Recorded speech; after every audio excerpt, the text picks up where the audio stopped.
Welcome to JH. Today we're looking at the Triumph app, brought to you by the same people who build world-class motorcycles and apparently think app development is a fun little side hobby. They talk a big game about passion, iconic design, and cutting-edge technology, which sounds lovely until you actually try to use the software. Now, is it legit? Well, it's on the Play Store with a mediocre 3.3-star rating and over 100,000 downloads, and it even passed Apple's security checks. So at least it won't steal your identity, just your patience.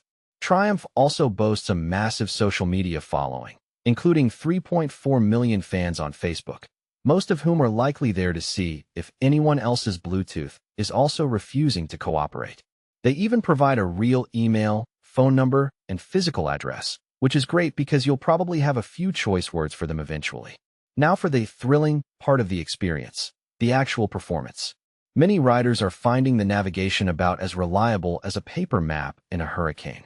The GPS lags so much that you'll get your turn instructions right after you've already missed the exit, which is a fantastic way to turn a quick Sunday ride into an unplanned cross-country tour.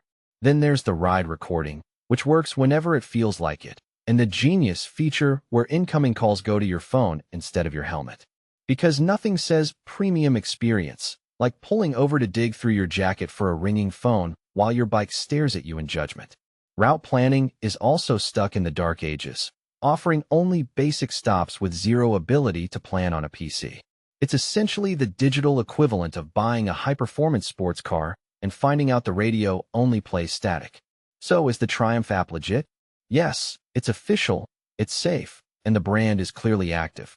However, if you're expecting a smooth digital journey that matches the mechanical perfection of their bikes, prepare to be deeply underwhelmed. It's an official app that currently feels like a beta test that someone forgot to finish. Navigation, connectivity, and basic logic still need a serious mechanical overhaul before this thing is truly road-ready. Thanks for sticking around until the end of this reality check. If you want more honest reviews and updates that don't sugarcoat the truth, don't forget to subscribe.